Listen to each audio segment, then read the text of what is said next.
Data himbazwa uhabwa icubahiro, shirwa hejuru Mana ntawe uhwanye nawe mu isi no mu ijuru.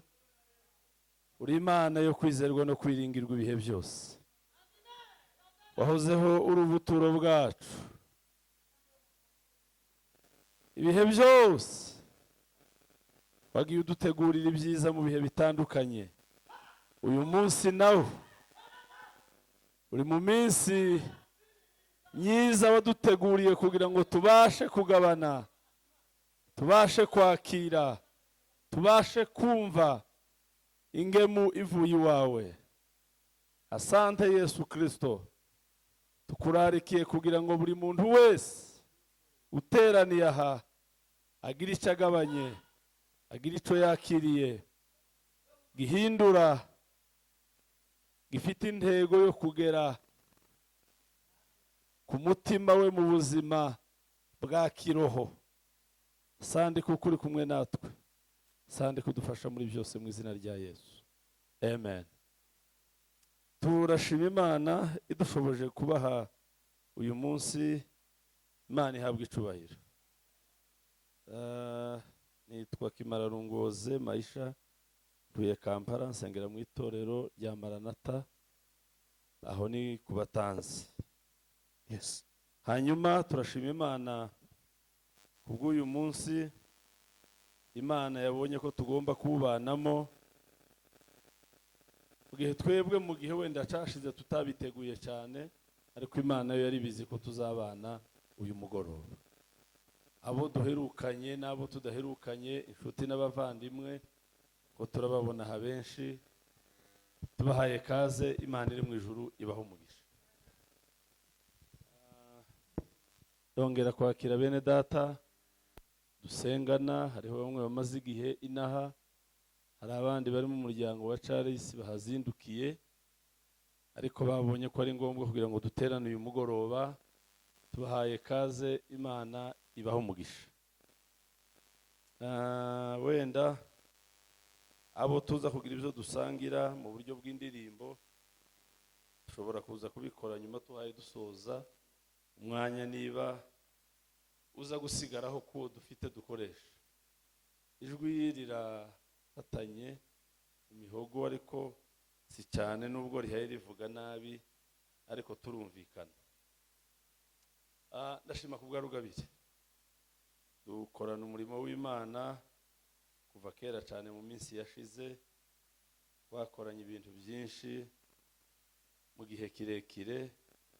Imana ishimwe ko twongeye kubonana turi mu nzu y'Imana, cyubahiro kibicaye. Reka dusome mu Baroma ibice 12 umurongo wa 2.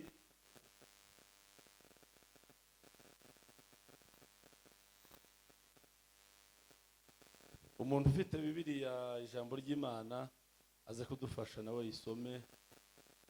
Baroma 12 umurongo wa 2.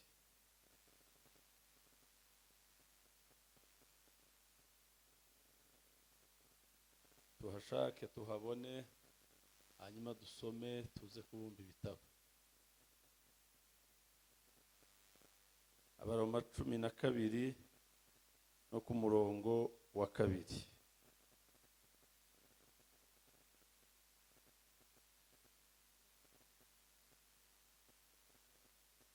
Ndatekereza ko twahageze twese, reka dusome. Kandi ntimwishushanye n'abiki gihe, ahubwo muhinduke rwose mugize imitima misha, kugira ngo mumenye neza iby'Imana ishaka, ari byo byiza, bishimwa kandi bitunganye rwose. Amen. Basubiremo. Kandi ntimwishushanye n'abiki gihe, ahubwo muhinduke rwose mugize imitima misha, kugira ngo mumenye neza iby'Imana ishaka, ari byo byiza, bishimwa kandi bitunganye rwose. Amen.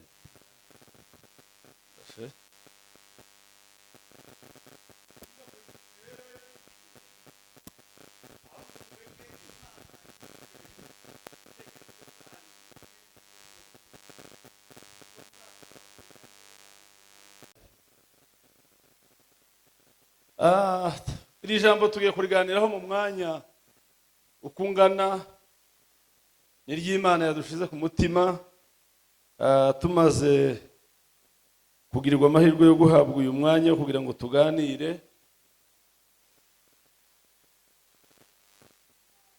mu bintu byinshi Imana idushakaho cyangwa tugomba kuba dufite mu buzima bw'abizera.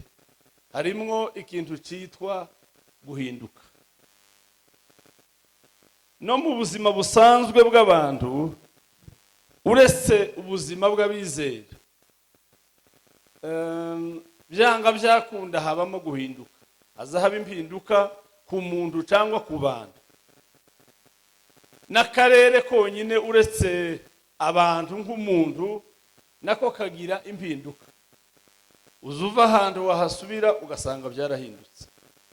Iyo umaze igihe kinini utahagera ugasanga hari byahindutse. Muri iki gice, muri iri jambo ry'uyu murongo wa kabiri, havuzwe amagambo atatu manini ariyo wenda tuvugaho mu minota mikeya dufite. Havuzwe ijambo kwishushanya n'abiki gihe. Havugwa ijambo guhinduka rwose tugize imitima misha. Hongera kuvugwa ijambo kumenya neza iby'Imana ishaka. Amen. Bwana Yesu asifiwe. Imana ishimwe ko itazireba nk'abantu. Imana ishimwe ko itatuzi nk'uko abantu batuzi. Imana ishimwe ko itatuzi muri iyi shusho y'ibigaragara. Imana ituzi mu shusho itandukanye n'iyo twebwe dusanganywe, cyangwa se n'iyo twebwe tugira duhoramo, tugenderamo ku manywa na nijoro, mu gitondo na nimugoroba. Umuntu ashobora kwishushanya ku wundi muntu bigakunda. Umuntu yakwiyoberanya nakwihindura bizimana. Kanabesha ubushize naza mbwira abantu ahantu nageze, sanga umuntu yihinduye uwundi muntu nzi, kandi mu materaniro hayavuga. Ababwira uburyo ari we runaka, ababwira izina rye, ababwira aho avuye, nta muntu wari umuzi. Ninjiye nshanga reka arababwira uwo ari we, uwo hayavuga muzi n'uwo nawe muzi.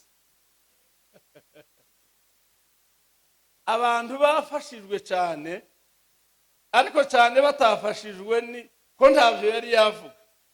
Agitangira kuvuga bari bamwakiranye imbaraga kubera uwo yababwiye. Kandi nyine yarinze arangiza, ariko yagejeje hagati, ninjiye mbonye riti misa nihindutse. Yamata yasije, yamavuga ngo Imana imuhaye irindi jambo agiye kuganiraho, ngo ubu nyine ahagaze ahangaha.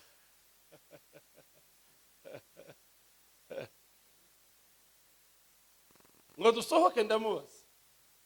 Namuhamagara ndamubaza kuko nari muzi. Namubaza, ni amahoro?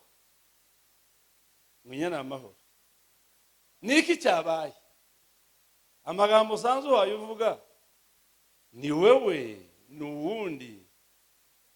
Ngo sinzi uko nyine ngo Satani yari mugize, ngo ariko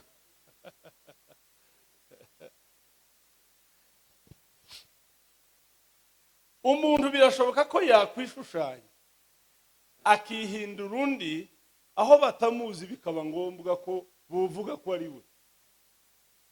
Wenda bikaza kumenyekana hariho abamuzi cyangwa bamubonye,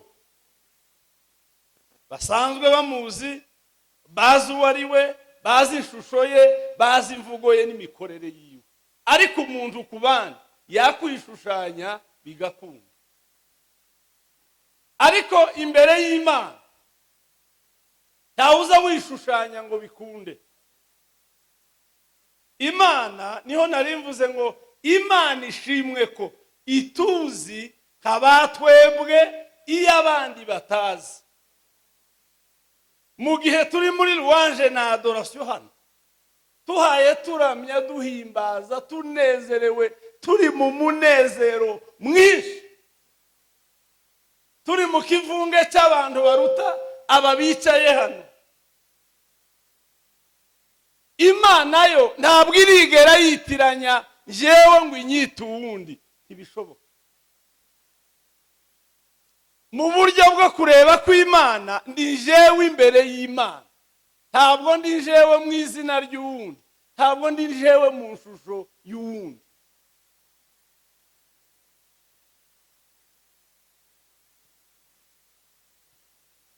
Mu gisirimba cyinshi cyane, mu bantu benshi basa, muri icyo gihe cyose Imana ntirigera yitiranya umuntu n'uwundi. Imana ikuzi nkawe, Imana imuzi nkawe. Bwana Yesu asifiwe. Ntacu umuntu yakora, cyangwa se ntacu umuntu yakwihindura cyo kugira ngo ishusho yiwe ibashe guhinduka. Ntibikunda. Umuntu aguma ari wa wundi imbere y'Imana.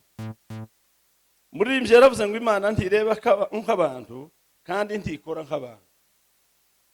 Iyo ntizireba ibi bigaragara, ireba ibitagaragara, ireba ibiri mu mitima, ireba ibyo abantu batabona. Iyo iza kubireba nk'abantu, iyo iza kuba igaragara cyangwa se igaragaza mu buryo bugaragara nk'uko abantu bagaragara, ntabwo umuntu yari kuba afite ishusho yiwe nkawe. Ariko umuntu yagize ishusho yiwe nkawe mu gihe Imana yatandukanyije umuntu n'uwundi mu buryo bw'umwuka. Umuntu adashobora kureba ngo agire ico yitiranyaho n'uwundi. Amen. Amen. Iri ryo ntituritindaho cyane. Hari aho nza guhagarara, natekereje cyane mu gihe cy'ibintu byinshi tuguma kuganira, tugenda dusubiramo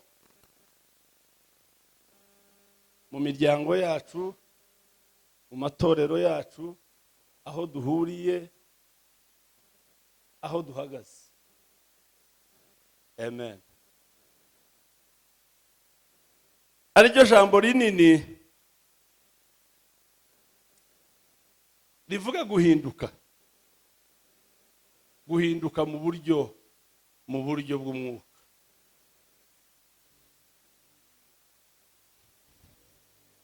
Kugira ngo nze gukora development y'iri jambo taza kongera guhagarara, reka nsabe ba bantu batambuke dukora aka kantu bukeya, hanyuma nze gukomeza n'iri jambo ari naryo nza gusoreza.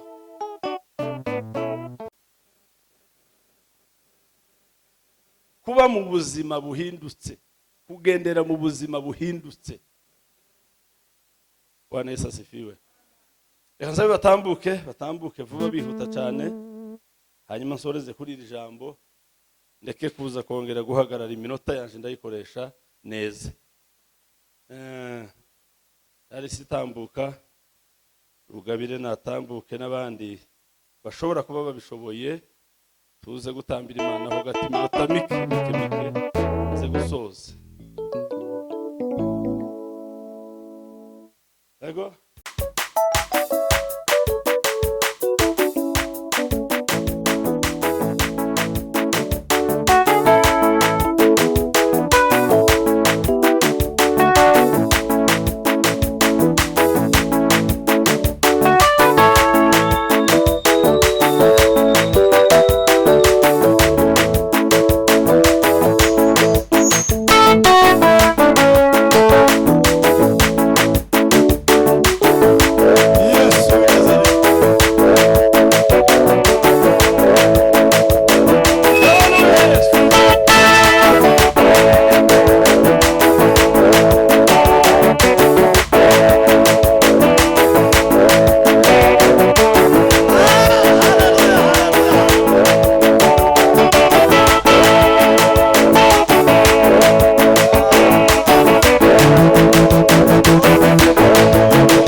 Kristo wa Nazareti. Amen. Reka mvugira ijambo guhinduka. Umuntu wese mbere yuko amera uko ameze uyu munsi hari uko yari ameze mbere. Haleluya. Umuntu wese mbere yuko amera uko yari ameze uyu munsi hari uko yari ameze mbere. Mbere yo kwizera hari ubuzima wari urimo, hari ishusho wari ufite, hari uko wari umeze. Kandi uko wari umeze niba kudatandukanye nuko umeze uyu munsi nta guhinduka kwabayeho. Ariko niba uko umeze none kutameze nk'uko wari umeze mbere hariho guhinduka kwabaye. Amen. Umugabo umwe ngo baramubajije, yagize ubwoba bwinshi ngo yigira ikimuga cy'ukuboko. Ngo arababwira ati njyewe sinza ndambura ukuboko kwagize ikibazo naramugaye. Baraguma baramuganiriza ngo barangize baramubwira ngo ese none mbere y'uko umugara wari umeze gute? Ngo yamayibagirwa yamavuga ngo nari imeze gutya. Arambura kwa kuboko kwari garagaza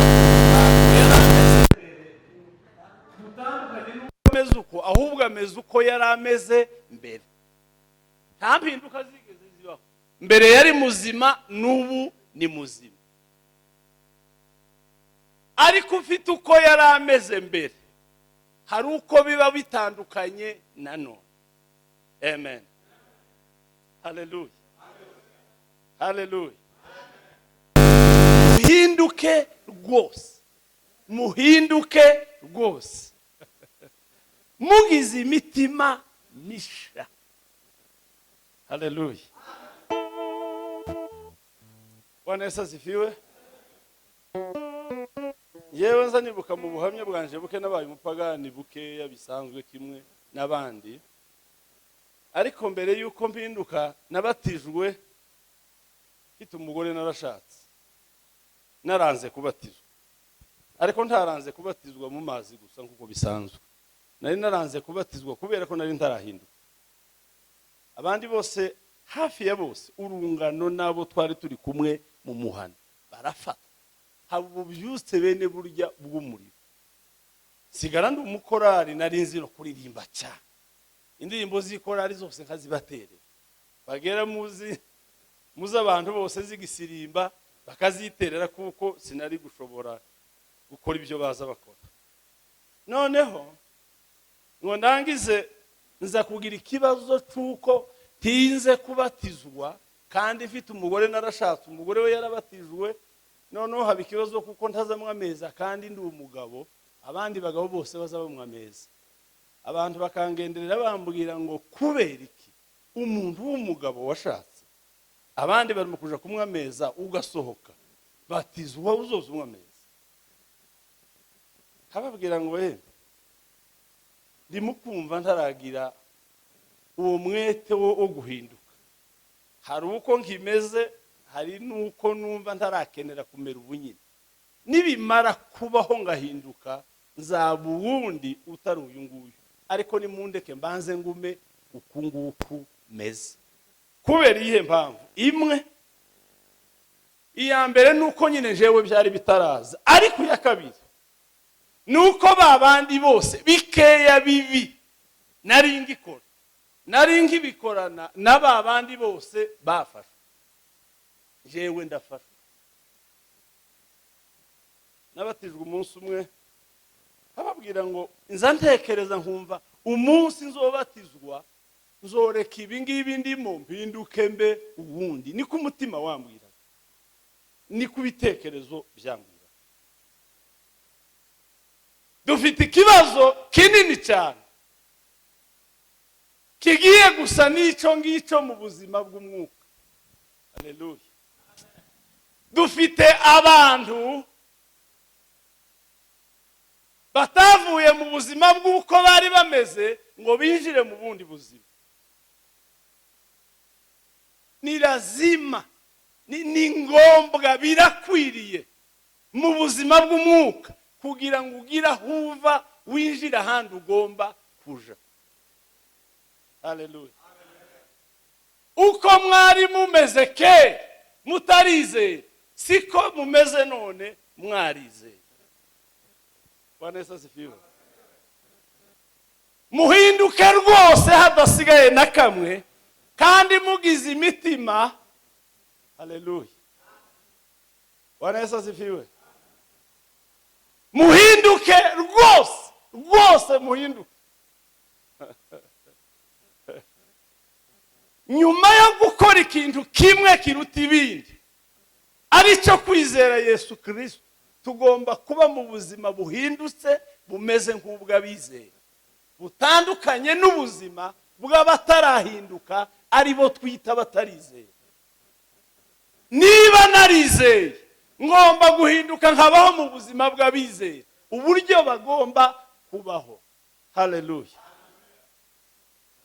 N'uburyo bagomba kwitwara, n'uburyo bagomba kuvuga, n'uburyo bagomba gukora. Amen. Imibereho y'abizera igomba gutandukana cyane n'imibereho y'abatizera.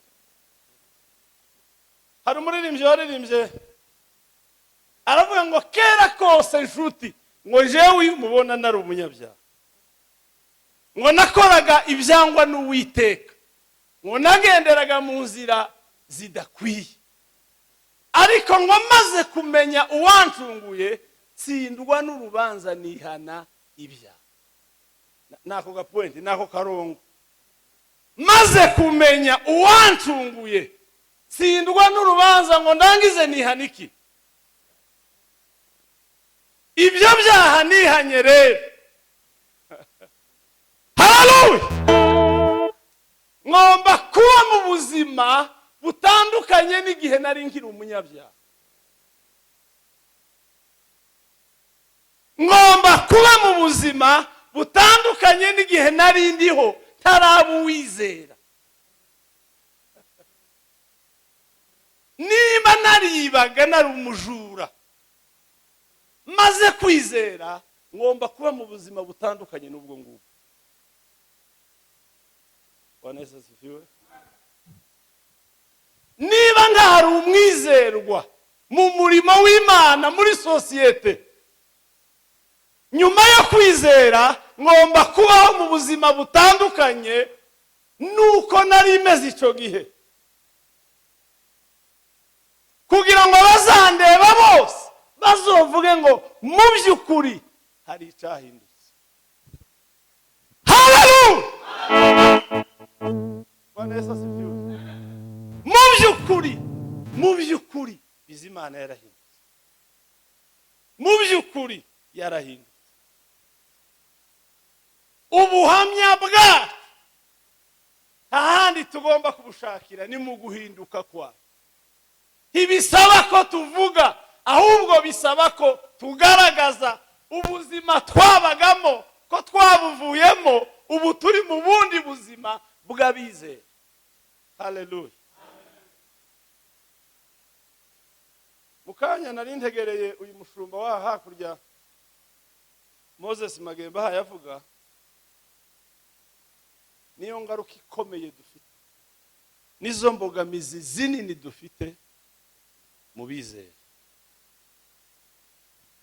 Niba twari tuzi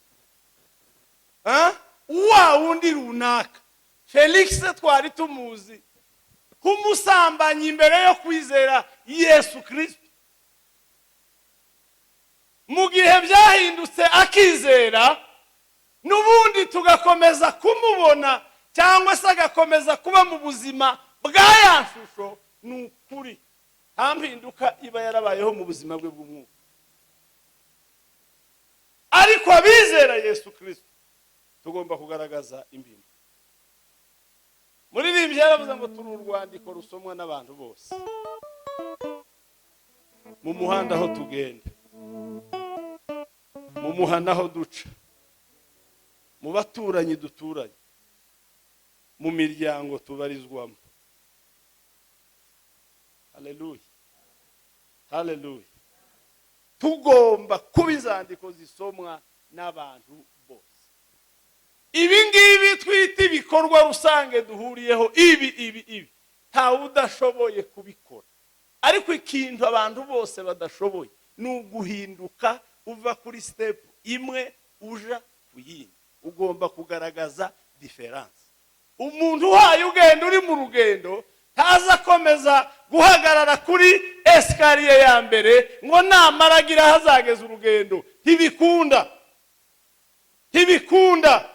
Ugomba guhagarara kuri step ya mbere ukayivaho ugahagarara ku ya kabiri, ukava ku ya kabiri ugahagarara ku ya gatatu, ukava ku ya gatatu ugahagarara ku ya kane, ukazageza aho usoza urugendo. Ntabwo uzasoza urugendo uhagaze. Ntabwo uzaba mu muryango w'abahindutse wowe utarahinduka ngo bikunde. Icyakora, haleluya, sandi ko muhe mutegera, haleluya. Icyakora tuzawubanamo, tuzawuraranamo, tuzawiriranwamo, tuzawusangira muri ibi bikorwa byose. Ariko ni ukuri ndi turi bamwe turatandukanye. Haleluya, haleluya. Imana iratuzi mu mazina, iratuzi mu buzima bw'umwuka, iratuzi iyo tugenda niyo tuvuga. Haleluya. Impano za dushobora kuzazigumana tukanazikoresha, zikanakora imirimo n'ibitangaza, tukazikoresha mu buryo bumwe buremereye buteye ubwoba. Ariko izo ntizihagije. Hahagije kugaragara imbuto z'abahindutse. Bwana Yesu asifiwe. Bwana Yesu asifiwe. Niba nshobora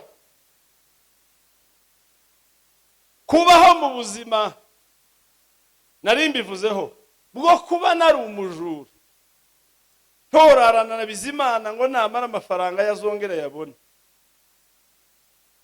bene wa muntu basigaye batinya kuraza hamwe n'abashitsi cyangwa kuraza mu nzira imwe abashitsi kubera ubujura, narangiza ngahagarara nkizera Yesu Kristo nk'umwami n'umukiza w'ubugingo bwanjye.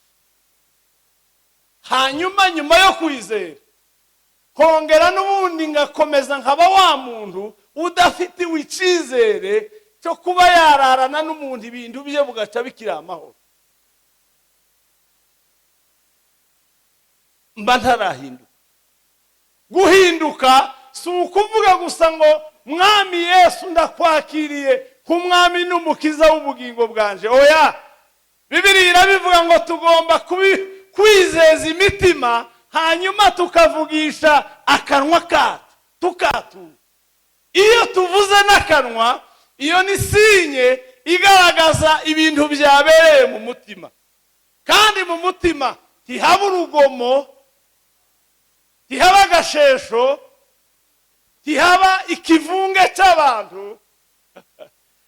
Haleluya! Ta groupe ihaba y'amasengesho, ta worship team iba mu mutima, ta hope iba mu mutima, ta methodiste iba mu mutima, ta maranata iba mu mutima. Mu kanwa hoba za ministeri 10, hoba amatorero 10, hoba ivuga 1000, ariko mu mutima haleluya, mu mutima w'umuntu habamwe ikintu kimwe gusa, kihazahajamwe cya kabiri.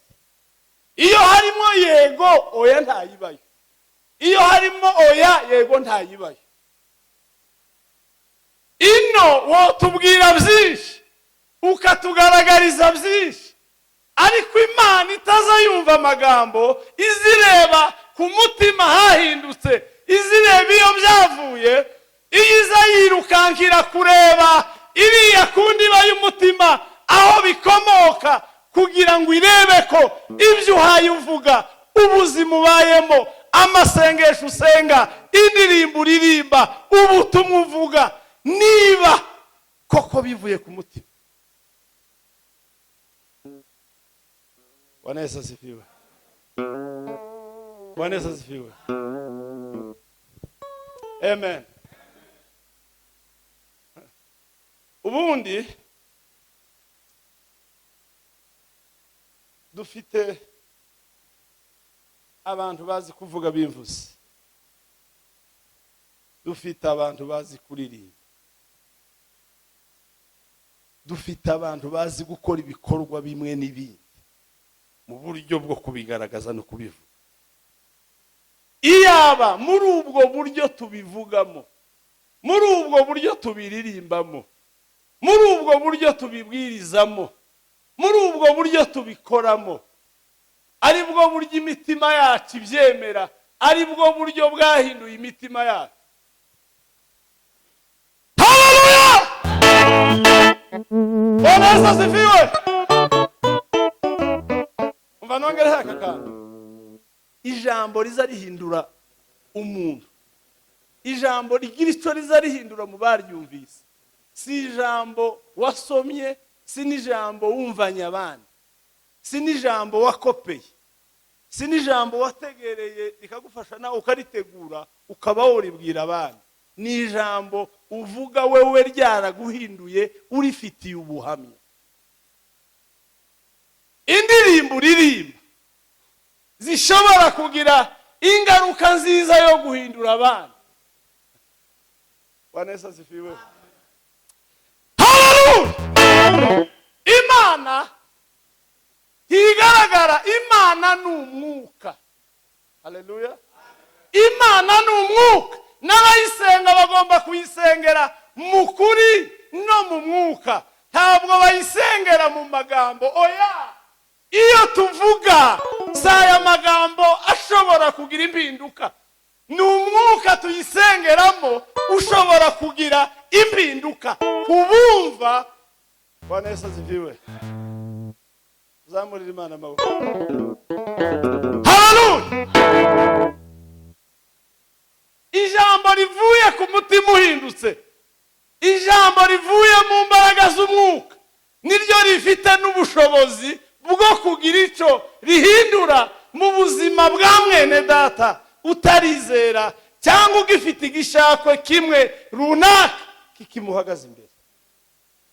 Bwana Yesu asifiwe. Hakenewe kugira ngo duhinduke, hanyuma natwe tubone guhindura abandi.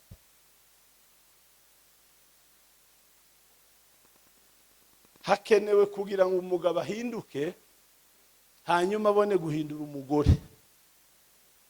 Birakenewe ko umugore ahinduka kugira ngo ahindure umugabo.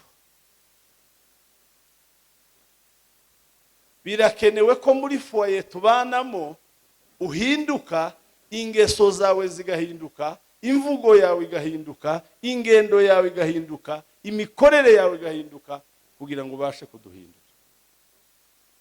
Ntibisaba kutubwira ibintu byuriranye by'ubwenge n'ubuhanga. Oya, bisaba kutubwira ibintu byaguhinduye, nibyo byo dufasha natwe bikaduhindura. Bwana Yesu asifiwe.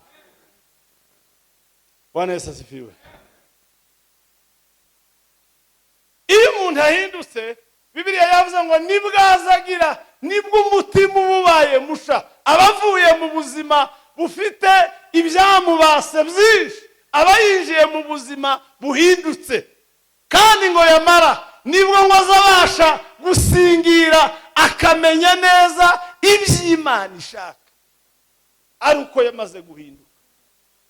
Amen. Ibintu byose dukora tudahindutse, ibintu byose dukora hatarimo guhinduka, Pawulo yaravuze ngo nyamara ibyarinda muyanje, ibyari bifitiye inyungu, ngo nabitekereje ko ari igihombo, narabicuruje hanyuma birahomba. Bimaze guhomba nza kubona ahandi naje kugirirwa neza, mbona inyungu. Haleluya, haleluya. Nsanga inyungu ari ugutunga Kristo wenyine, kamugira muri je, nukumutunga si ukumuvuga.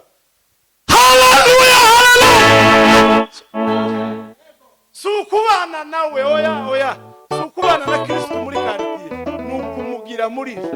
Ngo nicyo kintu yasanze cyamugaruyemo igihombo yari yagize, asanga inyungu ari ugutunga Kristo. Amen.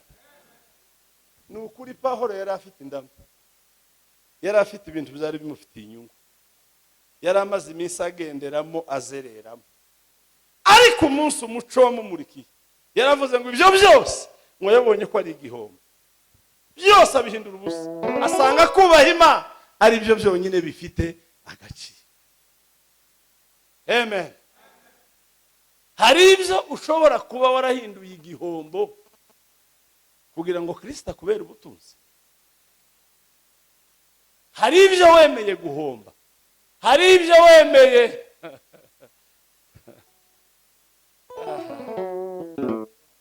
hari ibyo wemeye gusiga, hari ibyo wemeye kureka, hari ibyari bigufitiye inyungu watekereje ko woreka, ukareka kurelaxinga, ukabyirengagiza, ukemera kuba. Bwana Yesu asifiwe. Bwana Yesu asifiwe. Iyo twizera tuva mu bubata bw'icyaha tukaba imbata za Kristo. Iyo utarizera uba uri imbata y'icyaha. Iyo wizeye uba ubaye imbata ya Kristo. Kandi imbata ya Kristo ntizikora ibyo ishaka, izikora ibyo Kristo ashaka. Imbata y'icyaha nayo ntabwo izikora ibyo ishaka, izikora ibyo shebuja ashaka. Koriki. Iyo uhindutse rero uzuba imbata ya Kristo, nawe akakubwira ngo au contraire yiki, urakora iki.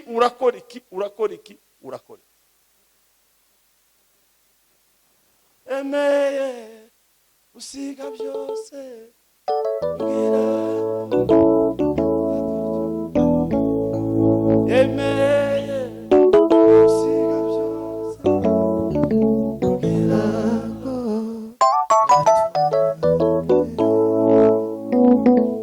Haleluya.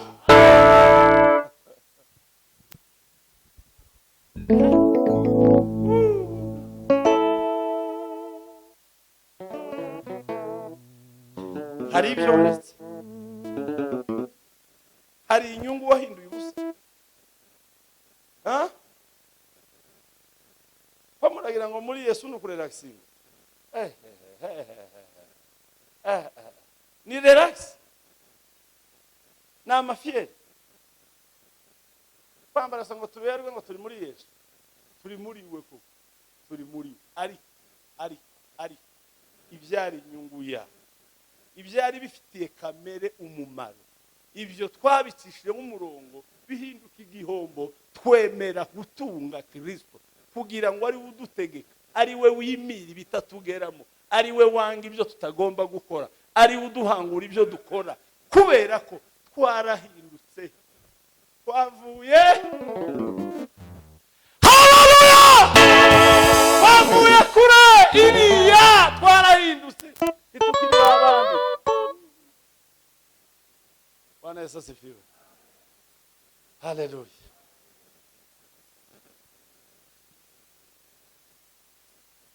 Ngiye gusoza.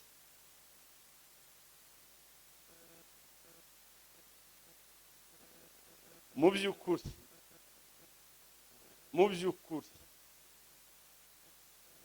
Imana yemeye kuduha umwana wayo Yesu Kristo akadupfira kubera ibyaha byacu.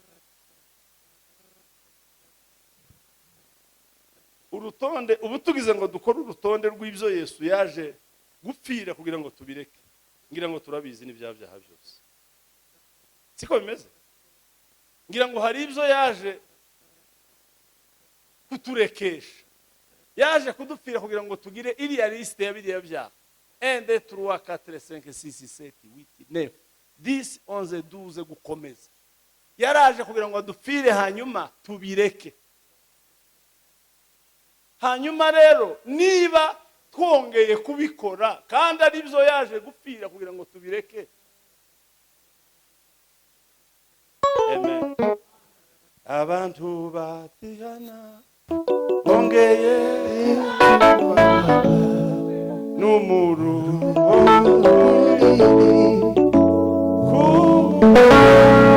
asiteka n'umuru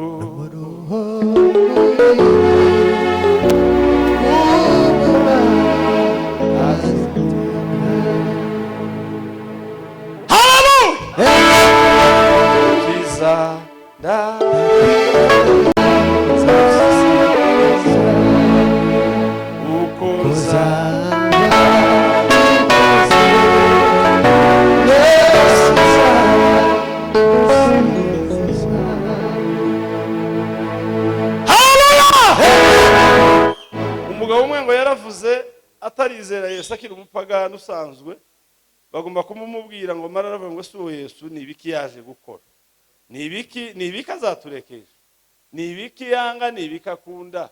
Haragomye barumubarira ati Yesu ntakunda abibi, ntakunda abantu bazababesha, ntakunda abantu bazabagirira abandi nabi. Ngo aravuga ati nubwo ntomwizera kubera kumumenya nyine no kumwemera ko mumuvuze, no mwizerera gusa kubera ko ashigikira abantu bagira ingeso nziza. Ati nzandeba umugabo w'umwibi kamureba nkumva ngize ikibazo. Uyu mugabo uku ni umugabo wabyaye ugira abana uzuzukuruza, ubasha gatwara ikintu cy'abandi. None ubwo Yesu yanga abibi, uwo ndamushigikiye rwose, ndamushigikiye. Mureke tuzo uwo mumuzane, niba yanga abibye rwose mumuzane. None birashoboka ko ibyo Yesu yaje kudukuraho ari byo tukirimo, twamara tukazuvuga ngo turi abana b'Imana koko. Haleluya, haleluya. Iki Yesu yahinduye ubuzima bwawe, niki cyahindutse? Kurya wari umeze mbere hari cyahindutse? Niba nta cyahindutse ni ukuri nigihinduke kugira ngo ubundi musha muri Kristo Yesu. Iyo umuntu ari muri Kristo Yesu aba ari icyaremwe gisha. Ibyakera byose ya mateka mabi azashira ngo byose bigahinduka bisha. Nimureke twemere guhinduka, tube basha, tutari basha ku bwacu, ahubwo turi basha kubera ko Yesu yaje kutugira musha kugira ngo dukurireho ibyari bitugoye n'ibyari bitunaniye n'ibyari bituruhije. Na ya mitwaro yari turemerereye yayikuyeho kugira ngo tworohererwe, nico cyamuzanye. Nimureke natwe tuyikure. Twakaza turirimba ngo yadutuye imitwaro, ngo yari iduhetamishije, ngo n'umunye tugenda. Imitwaro yari imaze kuturemerera, tunamye tutakibasha kugororoka kubera ibyaha byari bitubasa. None iyo mitwaro ngo yayikuyeho, ubu ngo tugenda twemye, tugenda duhagaze, ubu turi ibohore.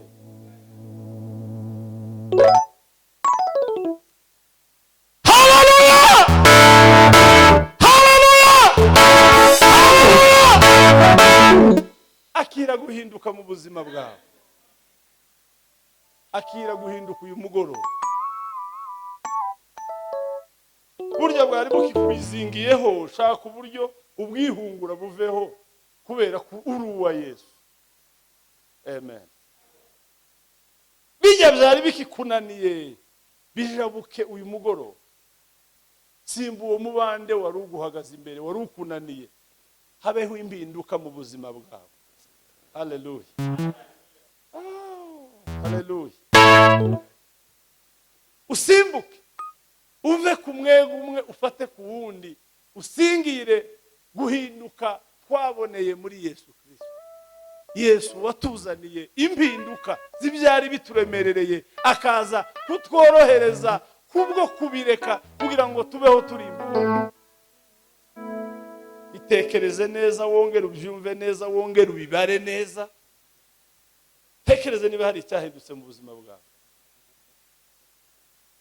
Niho twatangiriye tuvuga ngo Imana ishimwe ko itazayitiranya. Muruzuko twese uko twicaye hano, uko twese tungana, buri muntu wese ariyizi ijana ku ijana. Bisaba ko batubwira ibintu byinshi. Abahanuzi baza kutubwira ngo tubone kwemera, abandi ngo baturuke epfo na ruguru tubone kumva. Oya. Ijambo ry'Imana rizari kubwira, ugahita wumva wewe wenyine, ugahita umenya ibiro upima, position uhagazeho, ibyapfuye, ibyangiritse, ibyohemburwa, kugira ngo wongere usubirane ubumuntu bwawe muri Kristo Yesu. Haleluya.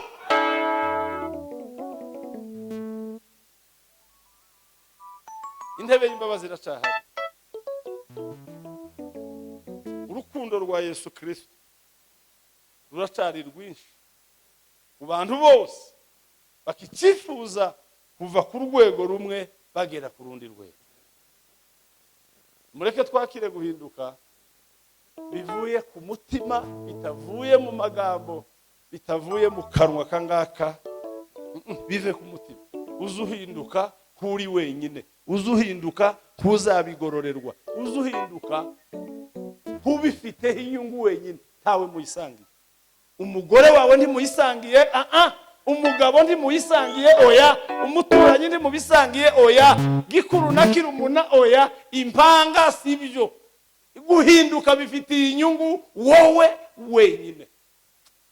Haleluya, haleluya. Ni wowe wenyine bifitiye inyungu, nta bindi. Haleluya. Bifitiye inyungu wowe. Si umugore, si umugabo. Haleluya. Ntibifitiye inyungu revere w'itorero ryawe, oya. Ntibifitiye inyungu abakuyoboye muri bwa buryo bumwe n'ubundi, oya. Bifitiye inyungu wowe. Uhinduke wewe, bifitiye inyungu wewe, utareba uwundi. Imana iri muri wowe. Izahagarara mu wundi ngo ikorere muri wewe, izaba muri wewe, ikorere muri wewe. Twakire guhinduka mu izina rya Yesu. Imana ibaho umugisha, mwakira ijambo ry'Imana.